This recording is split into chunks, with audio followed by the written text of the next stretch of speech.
Hello बच्चों, welcome to our classes. मैं कुशवंत मिश्रा। आज हम लोग टाइप्स ऑफ केमिकल इक्वेशन का एक टाइप पढ़ेंगे जिसका नाम है डिस्प्लेसमेंट रिएक्शन। यानी कि आज हम लोग डिस्प्लेसमेंट रिएक्शन को क्या करेंगे, स्टडी करेंगे। इस डिस्प्लेसमेंट रिएक्शन को हम लोग रिप्लेसमेंट रिएक्शन भी बोलते हैं और सिंगल डिस्प्लेसमेंट रिएक्शन भी बोलते हैं। यानी इस तीनों का मतलब सेम है, या तो हम डिस्प्लेसमेंट बोलें या फिर रिप्लेसमेंट बोलें या फिर सिंगल डिस्प्लेसमेंट बोलेंगे। तो चलिए हम लोग देखते हैं डिस्प्लेसमेंट रिएक्शन क्या होता है। A chemical reaction in which a more reactive element displaces a less reactive element from its compound. यानी कि वैसा केमिकल रिएक्शन जिसमें से more reactive element less reactive element को डिस्प्लेस करता है उसके कंपाउंड से। मतलब क्या है कि मेरे पास कोई एक कंपाउंड है ए बी और दूसरा एलिमेंट है सी। यहाँ पे जो सी है वो सी है मोर रिएक्टिव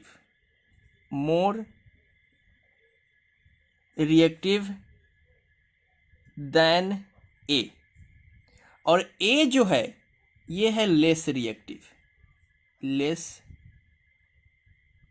रिएक्टिव देन सी।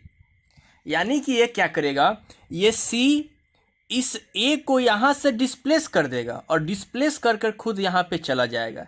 यानी कि ये क्या बनाएगा, ए यहाँ से बाहर निकल जाएगा और सी इसके जगह पे आ जाएगा। यानी क्या बन जाएगा, सी बी, और ए क्या हो जाएगा, बाहर निकल जाएगा। मतलब क्या है कि जो हाईली रिएक्टिव एलिमेंट है वो एलिमेंट लेस रिएक्टिव एलिमेंट को डिस्प्लेस करेगा क्या चीज़ से, उससे बने कंपाउंड से। तो यहाँ पे कंपाउंड क्या है, ए बी। इस कंपाउंड ए बी से ए डिस्प्लेस होकर बाहर निकल जाएगा और सी उसके स्थान पर जाकर बैठ जाएगा। यहाँ पे जो कंपाउंड होगा वो कंपाउंड हम हमेशा एक्वस सॉल्यूशन के रूप में लेंगे, यानी ये लिक्विड फॉर्म में होगा। इस लिक्विड फॉर्म और क्या चीज़, कंपाउंड में जब हम एलिमेंट को डिजोल्व करेंगे, कौन से एलिमेंट को, हाईली रिएक्टिव एलिमेंट होना चाहिए। किससे, यहाँ पे कंपाउंड में जो मेटल होगा उस मेटल से, या फिर यहाँ पे जो एलिमेंट होगा उस एलिमेंट से।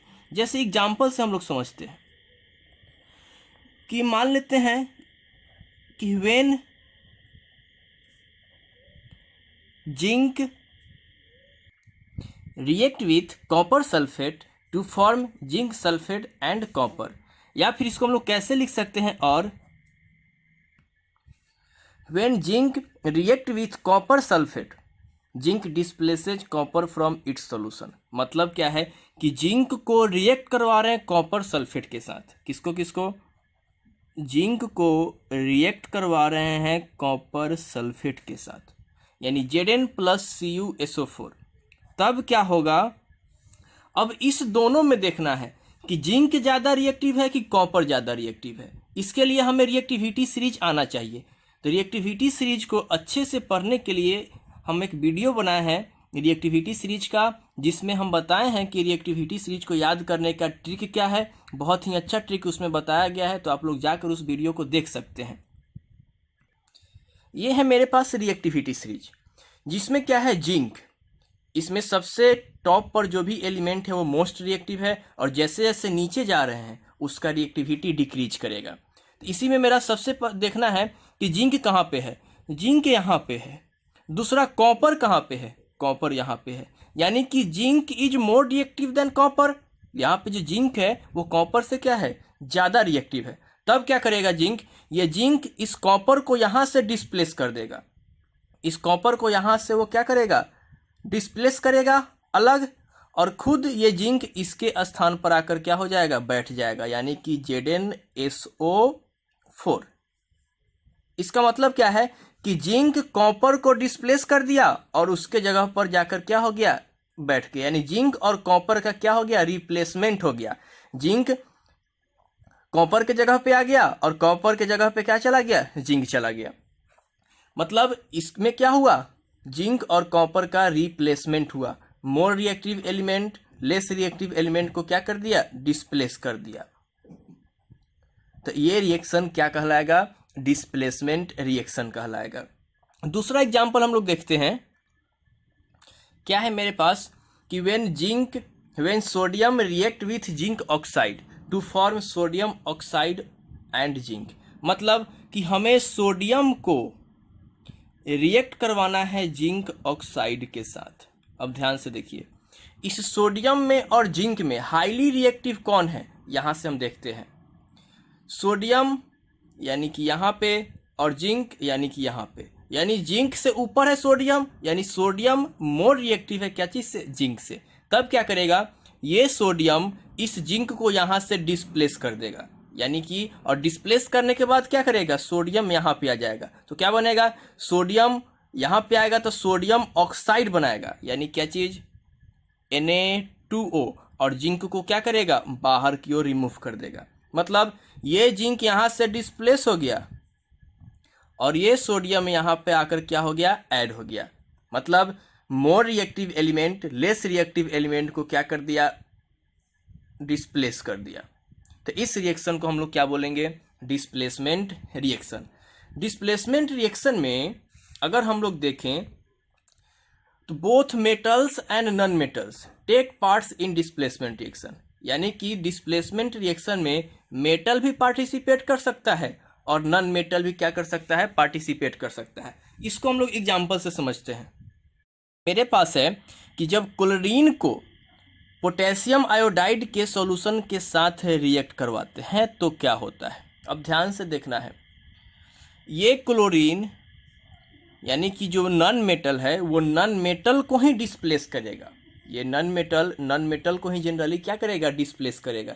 यानी क्लोरीन आयोडीन को यहाँ से डिस्प्लेस करेगा और क्या हो जाएगा, के साथ खुद कंबाइन हो जाएगा।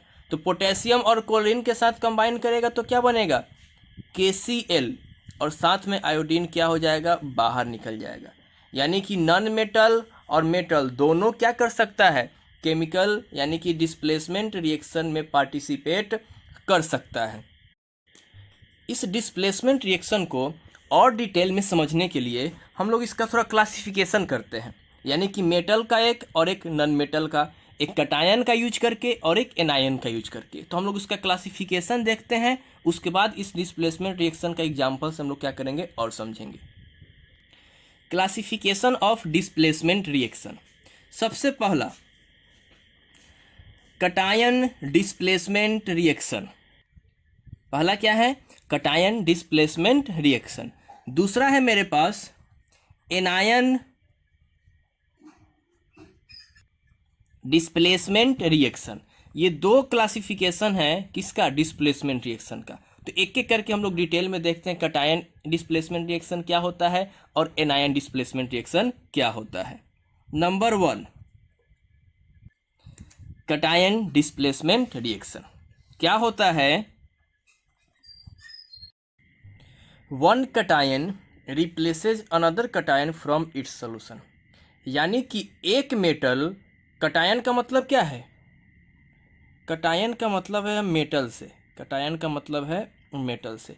यानी कि एक मेटल दूसरे मेटल को क्या करता है, रिप्लेस करता है उसके सॉल्यूशन से। यानी सिर्फ और सिर्फ इसमें मेटल और मेटल का रिप्लेसमेंट होगा, यानी कटायन और कटायन का रिप्लेसमेंट होगा, कोई एनायन का रिप्लेसमेंट नहीं होगा। मतलब क्या है यहाँ पे, all metal displacement reactions are cation replacement reaction या फिर कटायन डिस्प्लेसमेंट रिएक्शन। सारे मेटल डिस्प्लेसमेंट रिएक्शन क्या होते हैं, कटायन रिप्लेसमेंट रिएक्शन। इसको हम लोग एग्जाम्पल से समझते हैं। जैसे कि मेरे पास कोई हाईली रिएक्टिव मेटल है मैग्नीशियम। इस मैग्नीशियम का हम लोग रिएक्शन देखेंगे कॉपर सल्फेट के साथ, यानी कि मैग्नीशियम और कॉपर सल्फेट का रिएक्शन। यहाँ पे जो कॉपर सल्फेट है वो एक्वस फॉर्म में यानी सॉल्यूशन है। इस सॉल्यूशन में मैग्नीशियम को हम लोग डिप्ट करेंगे, तब क्या होता है देखिए, मैग्नीशियम और कॉपर में कौन हाईली रिएक्टिव है। अगर यहाँ पे हम लोग देखें रिएक्टिविटी सीरीज में तो यहाँ पे मैग्नीशियम है और यहाँ पे कॉपर है, यानी कि मैग्नीशियम कॉपर से ऊपर है। यानी कि रिएक्टिविटी का बात करें तो magnesium is more reactive than copper.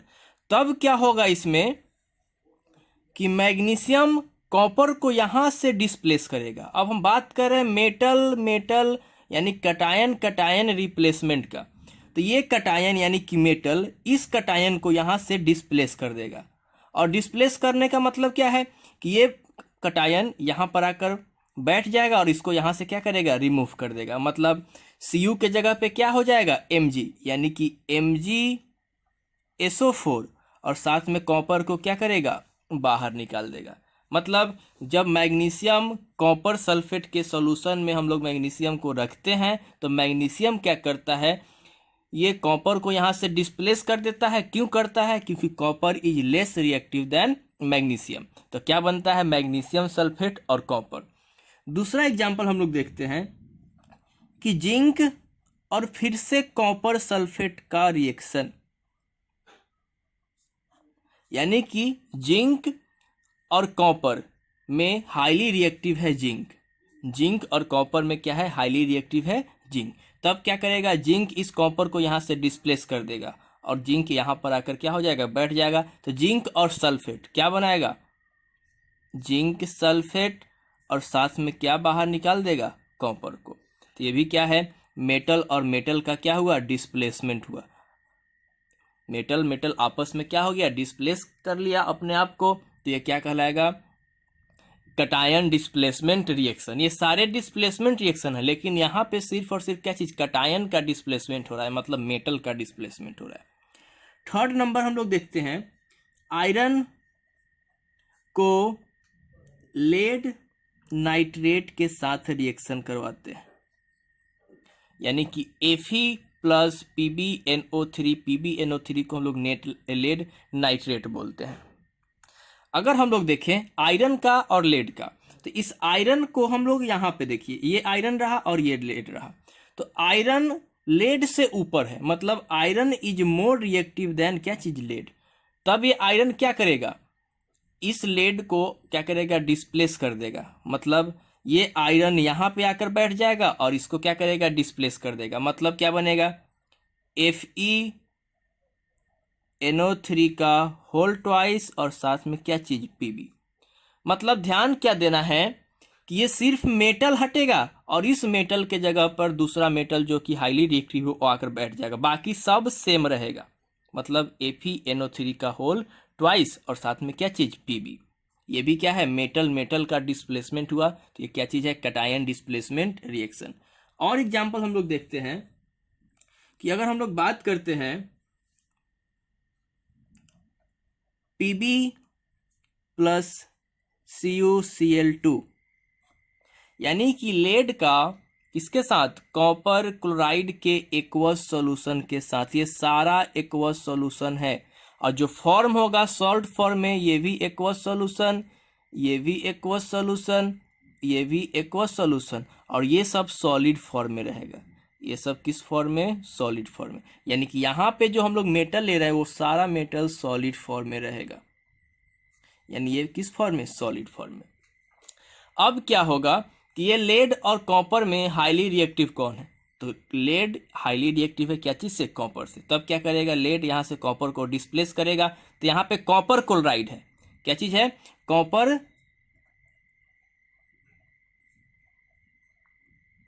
Chloride, और ये क्या है, लेड है। अब ध्यान से देखिएगा, ये लेड यहाँ से हट जाएगा और कॉपर यहाँ पर आकर बैठ जाएगा। मतलब ये नाम सिर्फ चेंज होगा, कॉपर के जगह पे अब क्या हो जाएगा, लेड, और लेड के जगह पे क्या हो जाएगा, कॉपर। यानी कि जब इसका हम लोग क्या करेंगे, डिस्प्लेसमेंट कराएंगे, तो क्या बनेगा, लेड क्लोराइड, यानी कि PbCl2, लेड क्लोराइड, और साथ में क्या चीज, कॉपर बाहर निकल जाएगा। तो यहाँ पे हाईली रिएक्टिव लेड डिस्प्लेस कर दिया किसको, कॉपर को, किससे, उसके एक्वस सॉल्यूशन से, यानी उसके कंपाउंड से। ये क्या कहलाएगा, कटायन डिस्प्लेसमेंट रिएक्शन। ये सारा एग्जाम्पल है डिस्प्लेसमेंट रिएक्शन का। एक और एग्जाम्पल हम लोग देखते हैं इसका, कि हम लोग एल्युमिनियम को रिएक्ट करवाएंगे कॉपर सल्फेट के साथ। ये रहा एल्युमिनियम, ये रहा कॉपर सल्फेट। हम जानते हैं कि aluminium is highly reactive than copper, और ये कौन सा है, एक्वस सॉल्यूशन, यानी कि सॉल्यूशन फॉर्म में है। ये भी किस फॉर्म में है, सॉलिड फॉर्म में। जब इसको इसके साथ रिएक्ट करवाएंगे, यानी कॉपर सल्फेट के सॉल्यूशन में एल्युमिनियम को ऐड करेंगे, तब क्या होगा, तब क्या होगा, एल्युमिनियम कॉपर को यहाँ से डिस्प्लेस कर देगा और खुद यहाँ पे चला जाएगा। तो कॉपर निकल जाएगा, बचेगा क्या? सल्फेट। इस सल्फेट के साथ क्या जुड़ जाएगा? एल्युमिनियम, यानी एल्युमिनियम सल्फेट। तो एल्युमिनियम सल्फेट का फॉर्मूला क्या होगा? AlSO4, इसका 3 और इसका 2 क्रॉस मल्टीप्लाई करेंगे तो क्या बनेगा? Al के साथ 2 और SO4 के साथ क्या चीज? 3, यानी ये किसका है? Aluminium sulphate.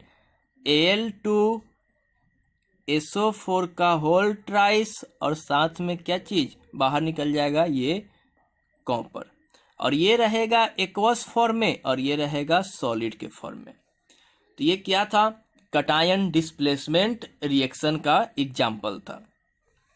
अब हम लोग देखेंगे एनायन डिस्प्लेसमेंट रिएक्शन, यानी कि नॉन मेटल और नॉन मेटल का हम लोग क्या करेंगे? डिस्प्लेसमेंट करवाएंगे। क्या होता है anion displacement reaction? One anion replaces another anion from its solution, या फिर one non metal replaces another non metal from its solution, यानी कि वैसा डिस्प्लेसमेंट रिएक्शन जिसमें एनायन और एनायन क्या हो रहा है? रिप्लेस हो रहा है। कटायन डिस्प्लेसमेंट में क्या था कि कटायन और कटायन रिप्लेस हो रहा था, और एनायन में क्या है कि एनायन और एनायन क्या होगा? रिप्लेस होगा। या फिर नॉन मेटल और नॉन मेटल क्या होगा? रिप्लेस होगा। यानी कि वैसा डिस्प्लेसमेंट रिएक्शन जिसमें नॉन मेटल और नॉन मेटल क्या हो रहा है? डिस्प्लेस हो रहा है, तो उसको हम लोग क्या बोलते हैं? Anion displacement reaction. कुछ नॉन मेटल का भी रिएक्टिविटी सीरीज होता है। अगर हम लोग बात करते हैं नॉन मेटल का, तो इसमें फ्लोरीन, क्लोरीन, ब्रोमीन और आयोडीन, ये हैलोजन ग्रुप बोलते हैं। यानी कि अगर पीरियोडिक टेबल का बात करें तो पीरियोडिक टेबल में ग्रुप 17 का एलिमेंट है। इसमें जो सबसे ऊपर है वो है हाईली रिएक्टिव, यानी कि मोस्ट रिएक्टिव, और जो सबसे नीचे है उसको हम लोग लिस्ट रिएक्टिव भी बोलते हैं। Least reactive. अब इसमें हाईली रिएक्टिव क्या है? F है, यानी फ्लोरीन है। उसके बाद उससे कम रिएक्टिव कौन है? क्लोरीन। उससे कम रिएक्टिव कौन है? ब्रोमीन। और सबसे कम कौन है? आयोडीन। अब हम इसी के मदद से क्या करेंगे? कंपाउंड बनाएंगे और उस कंपाउंड को क्या करेंगे? हम लोग डिस्प्लेस करवाएंगे। एग्जाम्पल देखते हैं। जैसे कि मान लेते हैं कि हमें क्लोरीन को रिएक्ट करवाना है सोडियम ब्रोमाइड के साथ, ये है एक्वस, सोडियम ब्रोमाइड के साथ, तब क्या बनेगा? अब ध्यान से देखना है। अब हमें पॉजिटिव से मतलब नहीं है, कटायन से मतलब नहीं है, सिर्फ एनायन और एनायन से मतलब है, यानी नॉन मेटल और नॉन मेटल से मतलब है। इस क्लोरीन और ब्रोमीन में हाईली रिएक्टिव कौन है? क्लोरीन ऊपर है, ब्रोमीन नीचे, यानी क्लोरीन इज क्या चीज? Highly reactive than bromine. तब क्या होगा? ये क्लोरीन इसके जगह पर आ जाएगा और यहाँ से ब्रोमीन को क्या करेगा? रिप्लेस कर देगा। तो यहाँ पे ब्रोमाइड और यहाँ पे क्लोराइड, तो सोडियम के साथ जब क्लोरीन ऐड होगा तो क्या बनाएगा? सोडियम क्लोराइड NaCl, और साथ में क्या बाहर निकल जाएगा? ब्रोमीन। यानी कि ये किसका डिस्प्लेसमेंट है? एनायन और एनायन का डिस्प्लेसमेंट हो गया। दूसरा एग्जाम्पल हम लोग देखते हैं कि Br2 यानी कि ब्रोमीन को हम लोग पोटेशियम आयोडाइड के साथ रिएक्ट करवाएंगे। अब इसमें हमें पोटेशियम से मतलब नहीं है, हमें सिर्फ आयोडीन और ब्रोमीन से मतलब है। तो I और Br में हाईली रिएक्टिव कौन है? जो ऊपर है सबसे, यानी कौन है? Br is more reactive than iodine. तब ये क्या करेगा? ये Br यहाँ से डिस्प्लेस हो जाएगा और I के जगह पर चला जाएगा, और I को क्या कर देगा? यहाँ से रिमूव कर देगा। मतलब K के साथ क्या जुड़ जाएगा? Br, यानी कि KBr और साथ I2।